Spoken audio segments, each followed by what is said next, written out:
All right, guys. After the international break, we are definitely back with a bang. And we have some very exciting and entertaining matches to talk about. Of course, I didn't watch all the games and I haven't seen some of the highlights yet. And in those matches, I'll just talk about the result and keep it moving. But for the games that I saw, I will talk about those a little bit more in depth, So let's go, man. Let's go. It's gonna be quite an interesting one, man. We got big wins from Liverpool, big wins from Manchester City, and of course, laughable moment of the day. Man United losing once again to Brighton Hove and Albion. So give it up to Brighton, man. That team is a problem. That team is a freaking problem, man. But the review video, the package, is always better when Man United lose. When there's always something negative to talk about Man United, for me, as a Man City fan, and for a lot of the Liverpool fans watching this, it's always, it's always good. It's always entertaining. So, guys, let us talk. First match of the day was Wolves-Liverpool. We're going to leave that one for a little, we'll leave that one at the back. That was a hell of a game. Fulham 1, Luton Town 0. Haven't checked the score. So Carlos Vinicius, I'm happy for him because he doesn't get a lot of game time. And now that Mitrovic, has moved on, it opened up more opportunity for Carlos Vinicius. So, Marco Silva and his boys have started the season very well. And that's a big win. Any win in the Premier League is a big win. But, to get over a team like Luton Town, who's always, looking for points. Luton Town, they newly promoted. They're looking for points. They're looking to just get things going. And these are the teams that sometimes could, be a banana peel for you. So for Fulham coming back after the international break would have been a very, very tricky period for them because I'm pretty sure, there's more. There's probably more internationals on the Fulham team than on the Luton Town team. But these days, a lot of internationals on every team. But it's an important win. Let's just put it that way. And it's an important goal for Carlos Vinicius to get his confidence up. So, look, Luton Town, man.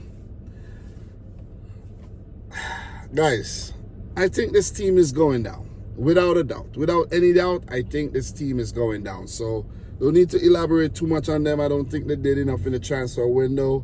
And the players that they have is just not good enough to survive the drop this season. So, I wish I could go more in-depth with this, but I'm not going to go too in-depth because I didn't see the game, and it's unfair to go in-depth if I don't see the game. You know what I mean? It would be me just making stuff up. So, big 3 points for Fulham. And in terms of the table, where does that put Fulham? Give me 1 second here. I don't know why this thing is just... Every time you check these things, they're like so different. All right, the standings, yeah. So for Fulham, they're 10th, 2 wins. That's the second win of the season, along with a draw. They have lost twice, but not a bad start. You know what I mean? For Fulham, who did stay up last season. They're a yo-yo club. They come up, they go down, but last season, things change, and they're looking to just build on that. So very good 3 points for the Cottagers, right? That's what they call. But the Hatters in Luton Town, yet to get off the mark. 4 games played, 4 losses. And yeah, that's a cause for concern. Is their manager, Rob Edwards, going to get sacked? I don't think they should sack him. You know what I mean? I think, he helped them come up to the Premier League. You don't go ahead and sack him right away. Give him some time. Definitely give him some time. So, guys, we're definitely going to keep things moving. And in terms of the next game that we're going to talk about is the game between Tottenham and Sheffield United. I actually caught the back end of this game when Tottenham just equalized through Richarlison. And then 2 minutes later, they won the game to Kulusevski. So, while watching the City game, of course, I was like looking at the other scores and I'm like, whoa, Tottenham losing to Sheffield United? Which would have been a great result for Sheffield, but they just couldn't hold on, man. You know what I mean? And that tells a lot about this Sheffield team this time around. I think that first Sheffield team, that one that came back to the Premier League under Chris Wilder, that first season, they would have held on and they would have gotten a result. I don't know about the team after, the team when they got relegated, but that team that had the overlapping center backs and all, that team would have definitely held on. I think the team is very youthful and they got a lot of mistakes in them. And with the lack of experience, they don't know how to hold on to results like that. And that, you know, was what Anel Ahmed, what is his name? Anel Ahmed Hodzic. That was a terrible decision to kick the ball up the field when you could have just held on to the ball and, you know, give it away. And that resulted in that Kulusevski goal. So you live, you learn. You know, you got to learn from your losses as well. So for Spurs, that is huge, man. They were at home. They started the season well. Ange Postecoglou even won Manager of the Month last month in August. And I didn't even know that. I found that out today. I was like, whoa, okay, that's good for him. But, you know, Spurs look like they're building something special post Harry Kane and Hugo Lloris. And I've said that before. I said, if Spurs want to actually move on and start challenging for things, winning trophies, they have to look at the common denominator from all the years that they've been failing and get rid of them. You see what I mean? And the player that I identified was Hugo Lloris. You see what I mean? And he's gone. Kane's moved on. They got big money for Kane. And look at what Tottenham's done so far this season. They brought in some new faces that's doing well. Guys like, you know, Udogie. He's been a really, really good player for them so far. James Maddison's been really good. You know, they got experience with Perisic. We know how good Perisic is, but he has not really lived up to his name since he joined Spurs. But that was a really good ball in for the Richarlison goal. For Richarlison, that was a huge goal for him because we know he definitely hasn't hit the ground running for Spurs. So that goal would do his confidence a whole lot of good. And guys, if you're wondering, I'm at the side of the road right now. I'm gonna go get me some Jamaican flavors when I'm done. So I'm just chilling, talking to you guys, and then I'm gonna go get some food. I think I'm gonna get some soup today. You know what I mean? So yeah. So Spurs rebuild. They're looking a lot better than Man United, gotta say. You know, guys like Mickey Van de Ven in the goal, in defense, Vicario in goal. So this is a new look Spurs. So I know I like to joke around when it comes to Tottenham Hotspur, but it seems like, am I speaking too quick, guys? I don't want to talk too quick. It seems like Tottenham have turned a new leaf and they just, you know what I mean? They're like in a new skin right now. This is a new look Tottenham. So as for Sheffield, I think, you know, I don't think they'll stay up, but they're a team that could actually fight back. Let me just say that. And you know, Paul Heckenbottom and his guys gotta just go back to the drawing board and just keep working. But for Ange Postecoglou and Spurs, look, they ain't gotta worry about no European football this season, so they could just focus on domestic, you know, the domestic cups, and just focus on the Premier League and just continue to build strength by strength. So yeah. And as long as, look, let me just say that. I just looked at the bench. As long as he keeps Eric Dyer out of that defense and not get too smart and try to put Eric Dyer in defense, you're going to be all right. You know what I mean? So, yeah. So, yeah, man. Let's keep it moving. Good win for Spurs. And in terms of the table, that puts Spurs second behind Manchester City. That's crazy. 13 points, no losses this season. What a start by Tottenham. Could they keep up the momentum, though? Could they keep it up? They'll be happy about this result because they're ahead of Arsenal and they would want to stay there. You know what I mean? Goal difference of 8 looks good. And I think they'll stay ahead of Arsenal going into match day 6. So for Sheffield United, they're 17th out the relegation zone, but they only have 1 point this season, 5 games played, 4 losses. And the only reason why they're out the relegation zone is because there's some other teams like Luton, Burnley, Everton, not doing too bright this season so far. So we're going to keep it moving, man. And this wasn't a game that I saw, of course, guys, so can't elaborate too much. So if there's anything that you guys have to add, please add it down below. But that was a very entertaining end to that game. 12 minutes of extra time, and the Spurs won it late in that match there. So let's move on. So, guys, we had the game between, let's talk about, Aston Villa 3, Crystal Palace 1. So we had games where there was 4 comebacks. Spurs came back against Sheffield, Villa came back against Palace, City came back against West Ham, Liverpool came back against Wolves. What a weekend. What a way to start match day 5. Awesome Saturday, man. I gotta say, guys, we can't be ungrateful. We really can't. We gotta be thankful for this exciting, entertaining, edge of the seat football that we get every single match day in the Premier League, man. You know what I mean? So Villa 3, Crystal Palace 1. Hudson-Edouard opened the scoring for Roy Hodgson's team in the 47th minute.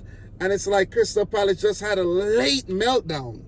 Jean Duran in the 87th. Douglas Luiz, a penalty in the 98th minute. And Leon Bailey in the 101st minute to give Villa a 3-1 win late in the match. Palace should have held on for something, even a draw. But they lost the game. Meltdown. That's what I could tell from the scoreline. I know that doesn't always tell the true and full story of the game, but that's what I'm getting from that, man. You know what I'm saying? Meltdown after the international break there. But for Villa and Unai Emery, that's a huge result, and they needed that result as well. So, Palace need to get their act together. Big time. You know, so not much more to say about this game, but I do like the look of Villa, and I like what Unai Emery is doing with the team. Diaby did score, and that goal was chalked off offside. I did see that. Only Watkins did get a few opportunities, didn't put him away. Did see a little bit of the game, you know, a little highlight package there. But I really like what Unai Emery is doing with this team, and good luck to him in the Europa Conference League. So definitely going to keep it moving. But in terms of the table, let's take a look at the table and where Villa is at and where Crystal Palace is at. These teams don't have to worry about relegation, in my opinion. They should be good. Villa is 7th, and they do have 9 points. 3 wins, 2 losses so far this season. And for Palace, they have 7 points, 2 wins, a draw, and 2 losses. Not a bad start, if you ask me. So we're going to keep it moving. Let's talk about them Red Devils, man. Wow. I was watching this game. Well, the City game was actually playing there, and the United game was on my other phone, you know what I mean? And I got to say, just laughable stuff. Season after season after season. You see what I mean? And I don't know how United always find a way to finish top 4 or come in 2nd or 3rd every season, whilst being mediocre at best. You see what I'm saying? They do have some really good moments where they come from behind, they win games, they have a nice little stretch where they're dominating and they're on an unbeaten run. But all in all, the team is just laughable. You see what I'm saying? The team is just pathetic and mediocre at best, because it doesn't matter what they do, it doesn't matter who they sign. There's always some weird results. There's always teams not beating United at Old Trafford since 1958, and they just win. You see what I mean? So it's amazing. You know what I'm saying? It's like, wow, how much more United gonna spend to rebuild the team? And I think it's a whole situation like the Spurs situation, where there's some players that they just need to move on, man. You know what I'm saying? And they're not ruthless enough when it comes to that. So you look at the United team, 3-1 to Brighton. Roberto De Zerbi, let's give him a lot of credit. Ten Hag is a man under pressure, and I feel it for him because I actually like Ten Hag. When he was at Ajax, I liked Ten Hag. I wanted Ten Hag to manage City one day, but that won't happen anymore. And maybe we dodged the bullet. And we definitely did. But You're losing at home to Brighton. Respect to Brighton. But Man United, with their stature, with the amount of spending, with the fan base, you at Old Trafford, the crowd, you gotta win. At least walk away with a point. But to be fair to United, they were on a really good unbeaten streak at Old Trafford. But it's broken today. All of that's gone to waste. Look, you have fans walking out way before. 71st minute. Fans are walking out the stadium, not getting their money's worth. In droves. That is unacceptable. You don't see that at Man City. You know what I mean? Even if we're going through a bad result, the fans stick around. At least we don't see them on TV walking out the stadium. You stay behind your team, you back your team. But I know the fans are frustrated with the ownership, you know what I mean, with a lot of the players as well, the off-the-field issues seeping into the field as well. You know, Jadon Sancho, laughable. You know what I mean? I don't feel sorry for Sancho. I really don't. You see what I'm saying? Flopped big time at United. Sometimes these players just got to stay where they're at or make a different move. You see what I mean? Avoid United at all costs.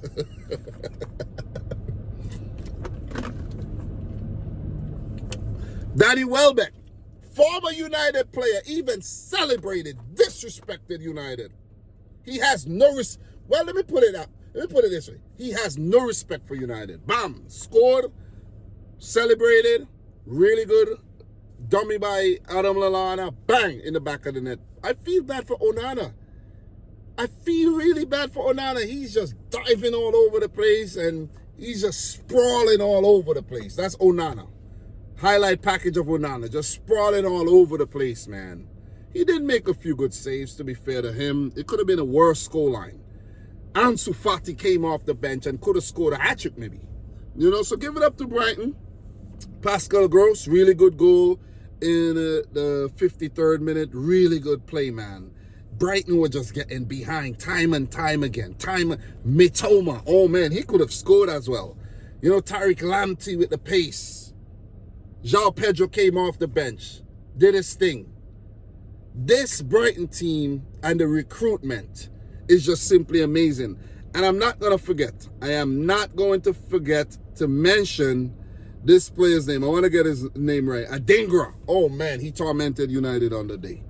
He tormented the hell out of United. They just keep churning out these talented players. And, you know, they're going to sell them on maybe January next summer. And they're going to sign new ones. You know, you have guys, you know, some of these guys are injured as well. Guys like Julio Enciso, he's injured and he was so exciting at the back end of last season. So he's to come back, you know, and you still have guys like Evan Ferguson on the bench. James Milner came off the bench doing his thing with his experience. So, look, man, United, they need to get rid of players like Anthony Martial. Of course, they got to let go Harry Maguire. You sign in guys like Johnny Evans. You have Wan-Bissaka in the team, starting him some days. Other days you have him on the bench. Like, come on, man. Come on. If I'm Wan-Bissaka, I'm putting in for a move. You see what I mean? I'm putting in a transfer request to just get out of there. Because that's not the way you treat players. You know what I'm saying? Emergency, guys. Emergency. United lost again. Emergency. Probably holding an emergency meeting right now. Casemiro, all these guys, you know, getting all these praising. Oh, Casemiro got in the midfield. Oh, he looked pathetic today. You see what I'm saying? Lisandro Martinez, mediocre, average defending. They can't get their pairing right at the back. To be fair, there's injuries. You know what I mean? To be fair, there's injuries. You know what I'm saying? Like, there's Mount, Amrabat, who came in on loan, injured. Varane's injured. Malacia, you know, Luke Shaw, injured as well. So, they are playing light. But I think even a full-strength United would have put out a performance like this today. They would have. You have a backline of Dalot, Lindelof, Martinez, and Reguilon. What do you think's going to happen? What do you expect to happen? It's an expected result. Anyways, let's move on, man. Let's move on.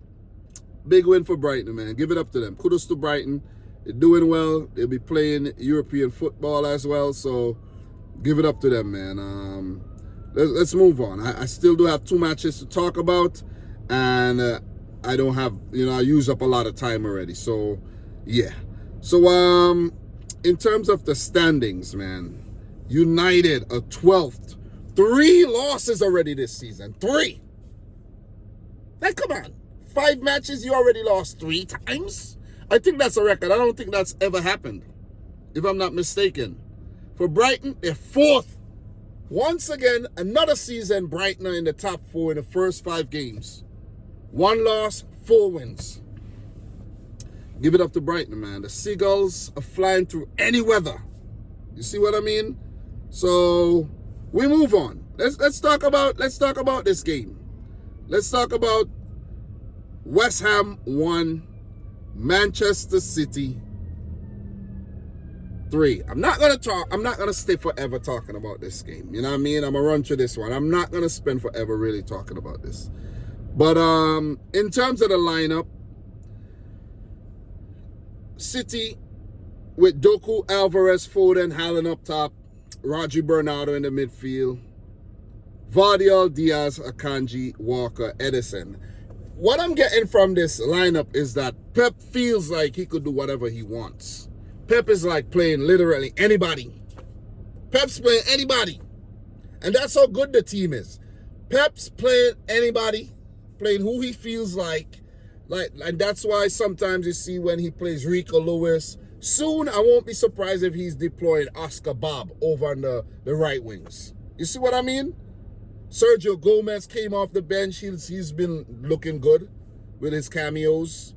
You have Ake. You have Stones. De Bruyne injured. All these guys not even available.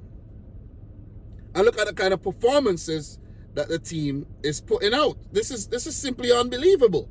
We are playing like trouble winners, like champions of the freaking world. And let me say this right now. City is the hardest team to beat right now in the entire world. In the whole world. Man City. Jack Grealish not available. Kovacic not available. Look at the performances that the team's putting out week in, week out, even with absentees. The squad is deep. Youngsters on the bench doing their thing as well. The squad is deep. The recruitment, testament to the recruitment. Nunes coming off the bench, getting some time. And it surprised me that Nunes actually is above Calvin Phillips in the pecking order now. That is crazy. But I think Nunes gives you more an impetus going forward than Calvin Phillips, so maybe that's why he came on and not Phillips. But I think Phillips would get his opportunities in the Champions League and in the cup matches. So he just needs to be patient, and he's a good player to have around. His time will come.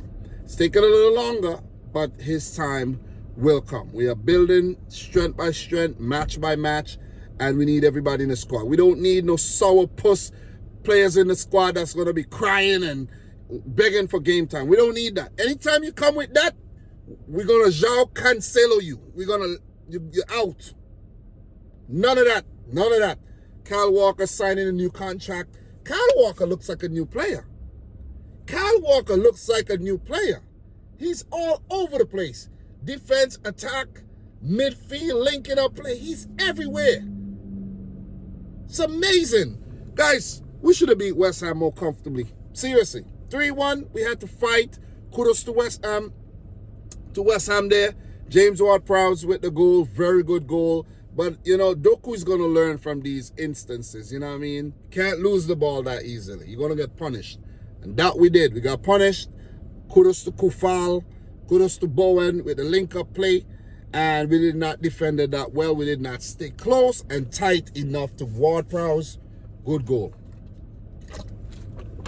Good signing. But West Ham did give us a run for our money. Antonio, a couple times he got in behind, you know what I mean? Bowen on the right side. They give us a run for our money. I'm not going to lie. I got to give West Ham a lot of credit. Got to give them some kudos. Mohamed Kudus came off the bench. He looked good as well. I got to give them the credit they deserve. Moyes, you know, he did some unconventional things as well. Going for the game, got to give him a lot of credit. You know what I mean? They have a lot of quality. That's why they won the Europa Conference League. You know what I'm saying? So they're just not fluking things these days. And they're making some very good signings. Paqueta had a solid game, I think. You know what I mean? So, no, I'm not coming out.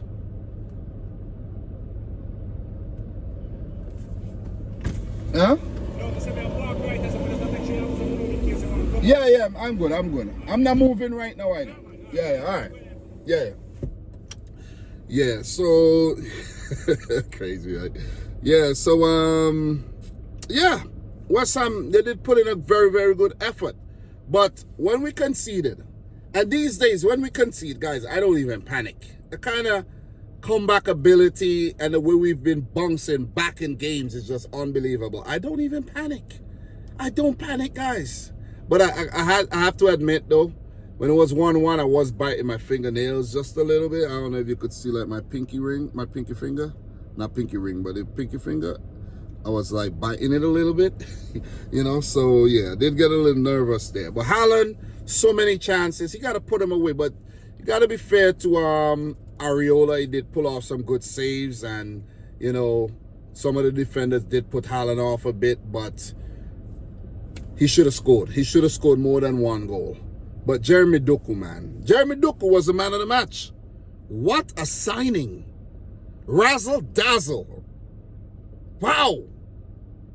Wow. We lost Riyad Mahrez. We signed Doku as a replacement. And he's more entertaining than Mahrez. Don't get me wrong. Mahrez is silky smooth. You know what I mean? Silky smooth. He doesn't have the pace, but he has a hell of a left foot. His free kick ability, his dead ball ability is really, really top notch. But Doku with his pace, the rawness, you know what I'm saying? And now to top it off with a goal. Oh, and he could have got a couple assists. Oh my God. Oh man. Oh man, the way he beat players and the way he take on players, man. I don't think any other player in the Premier League is doing that this season. The way Doku is doing it. So great signing. What a player. And, you know, more to come. Julian Alvarez. Oh, my God. Guys, we got a gem, and we know that. We got a gem. We got a gem. We know that. We know that. We got a gem. We got a gem. You see what I'm saying?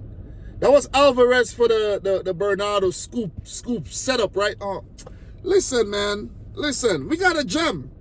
We got a gem. I just love this team, man. I absolutely just love this freaking team. Love the team. Love the team, man. Wow.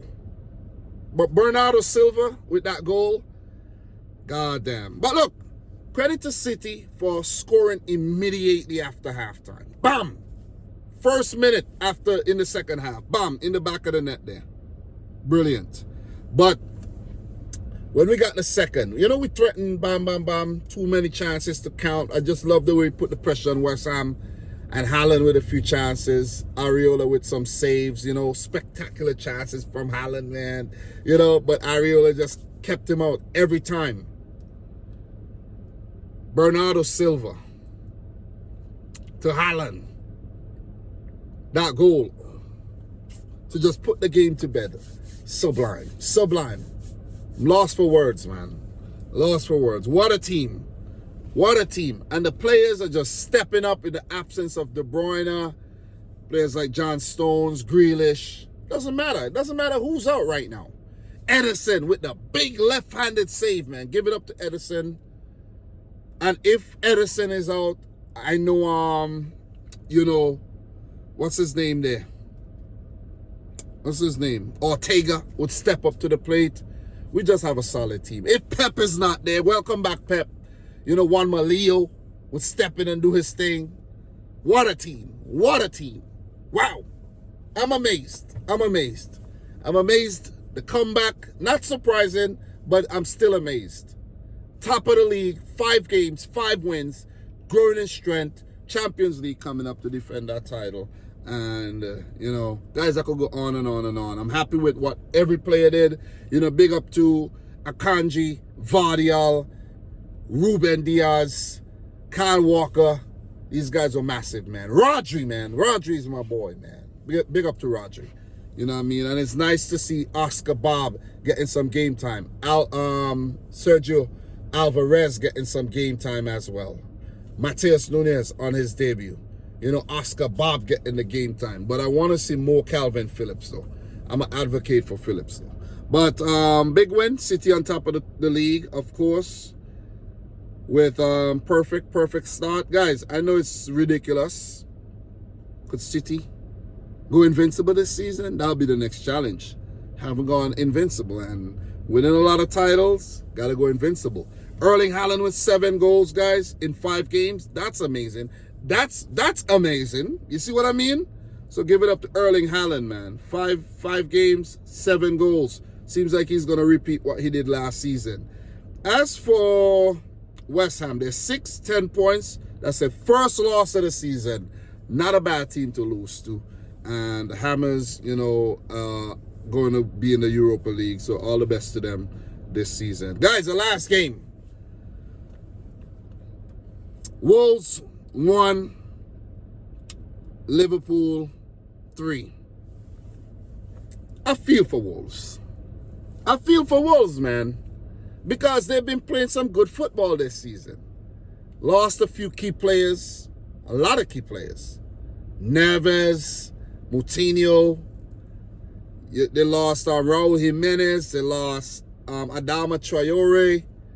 And a few others. You know what I mean? That can't come to mind right now. But they lost a few players. And I don't think they have a good enough man up top to put the balls in the back of the net. If they had that, they would have won this game today, or at least walk away with a draw, because you have Mateus Cunha playing up there as basically a false 9. He's not an out-and-out striker, in my opinion. He is a forward, but to me, Mateus Cunha, pardon me, is not a striker, in my opinion. And he had an easy chance to put it away after they scored early through Hwang. Really good play. Hwang at the far post putting in. Liverpool defense did look very vulnerable there. And with no Van Dijk, no Trent Alexander-Arnold, not like he would have helped, but Joe Gomez backtracking the ball from the left over to the right, Hwang in the back of the net. I was like, whoa. But Liverpool, once again, just proved that they're a top team. Bounce back ability, keeping their poise, holding their nerve, and winning football games even when they're not at their best and when they're not pretty. And a lot of credit goes to Jurgen Klopp, because that was a horrific first half. Wolves, they were all over Liverpool. I was like, wow, Wolves look good. They should have got the second goal. 1 goal is not safe. It's never safe against Liverpool. Never. You're not going to succeed with 1 goal against Liverpool. It's very rarely it's going to happen. They always come back. They always find a way to come back. And you got to give a lot of credit to Klopp, because when he made that change, bringing on Luis Diaz, second half, then you're bringing on Darwin Núñez, you're bringing on Harvey Elliott. That's a positive mindset. When the halftime whistle blew and you saw Jurgen Klopp just run straight down into the dugout, you know, in the locker room, I should say, not the dugout, the locker room. You know he meant business. He said, nah, that wasn't good enough. Let me go down. Let me start working on. Let me start working on a plan, because this is not it. And Cody Gakpo, who didn't have the best of game, but he scored. He was subbed off almost immediately. And good goal by Gakpo, 55th minute. Mo Salah was always a threat in the game, even though he didn't score. He's always a threat. Always involved in things. Robertson in the 85th minute, when you're saying to yourself, okay, are Wolves going to hold on for a scrappy 1-1 draw, even though they were second best in the second half? Liverpool came up with that brilliant goal. That was a brilliant goal. You see what I mean? Salah playing in Robertson. That was a brilliant goal. But the goalkeeper is to be blamed. Jose Sa should have never tried to release the ball that quick. Wolves are trying to win the game. I understand you're trying to be positive, but you're playing Liverpool here. You're not playing Luton Town. You're playing Liverpool. You see what I mean? You not played Everton. You played Liverpool. And they left themselves way too exposed because they had no shape after the corner was taken. And Pedro Neto was trying to run up the field. Kudos to Pedro Neto. He's been amazing, man. He's been Wolves' best player this season. But Jose Sa went that weak, that poor kick out trying to find Pedro Neto. Found a Liverpool player. I think that was Robertson, and he started the play and ended up at the end of it. So Liverpool, once they went ahead, there was no way they were going to give up the lead. No way they were going to give up the lead. Wolves didn't have enough firepower to come back there. Fabio Silva? Come on. You know what I mean? These guys are not good enough.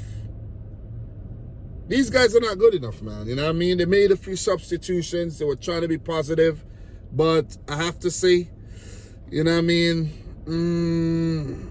Gary O'Neill, his job might be on the line. Just let's put it that way. You know what I mean? Because I don't think they had planned coming into the season with O'Neill, and because it didn't work out with Lopetegui, bam, O'Neill was drafted in, and it's been a poor start. Very, very poor. They've had some bright spots, but they need to do a lot better, man. They need to do a lot better than this. You look around the team, who's going to stand up? You know what I mean? Big up to Tommy Doyle, the City Loney. He did look good. They lost a few players, as I mentioned. Matheus Nunes, City stole him. You know, so with Liverpool, you got to give credit to young Kwanzaa. Not a player I know very well, but you got to give credit to him. You got to give credit to Alexis McAllister, Szoboszlai, these guys who are on international duties with their teams. Give credit to them. Jota, even though these guys didn't have the best of games, you know, you got to give credit to the players who came back from international duties and did their thing. Curtis Jones as well in the midfield. You know, but Konate came off the bench. That'll be a good sign for Liverpool to show up things in the midfield, in the defense, as Kwanzaa went down with some cramp. Darwin Núñez once again came off the bench, add a lot of impetus to Liverpool's attack. Gravenberch made his debut. Did get a few lookings, and he'll grow strength by strength as well. And Harvey Elliott, you know, with that own goal. He was a striker for that own goal. Is it still? Yeah, Hugo Bueno's touch, Harvey Elliott with the strike, and the way he celebrated and everything, running off, running into the crowd and everything, just shows how much it means to the player. You know, so big win for Liverpool. Big win. They had gone on top of the table, but of course, you know, the mighty Man City dethroned them and are now sitting pretty on top of the league. So Liverpool are third. 13 points, no losses yet this season, and they have one draw that they picked up against Chelsea. 4 wins on the chart, and the other unbeaten teams are Arsenal, Tottenham, and Manchester City. So pretty good stuff by Liverpool, man. Liverpool fans, are you fighting for the title or what? I know you guys looking good for top 4, but are you going to fight for the title? Are you going to challenge Man City for the title? Because it's either challenge for the title or I don't want to hear anything. I don't want to hear anything else. Top 4 is not good enough. You got to challenge for the title. Top 2. Challenge for the title. Down to the last day. Or don't talk to me. Don't talk to me at all. But guys, you know, just wanted to give my quick review of the match. Didn't want to go live though, but just wanted to, you know, do a straight video, straight off the top. No notes, nothing. Just, I've been doing this long enough though, but I just want to come and talk to you guys after every single match day, after every little, you know, Saturday talk to you, Sunday talk to you. There'll be more tomorrow when Arsenal play though. So in terms of the game that's going on right now, I was actually watching that game that's going on right now between Brentford and Newcastle. Let me see what's going on. It was 0-0. And Newcastle have scored. Callum Wilson, penalty. They need that. They need that. They need to win. So Brentford are losing. Newcastle are winning right now. In terms of the games coming up tomorrow, guys, we got tomorrow we got 2 games. Bournemouth, Chelsea, Everton, Arsenal. I'll talk to you guys about those 2 games tomorrow. And Forest, Burnley, I won't come back to talk about that game only, but maybe some Champions League, you know what I'm saying? And mention that game as well. So guys, thanks for watching yet another one. I'm your boy Dominic Rich, coming back with match day 5 review. Come back with another video tomorrow as well. 40 minutes. Yeah. Thanks for watching, guys. Appreciate it, man. I'll put timestamps in so you could skip around if you wish. You know what I mean? So if you got to the end of the video, you're the boss. You're the real MVP. Appreciate it 100%. Don't forget to smash up the thumbs up button. Like the video if you haven't yet done so. And from your boy Dom, until next time, peace out. Rich Squad. Peace. Guys, also, don't forget to mention anything, you know, that happened, anything that I forgot to talk about in the comment section down below. We talk.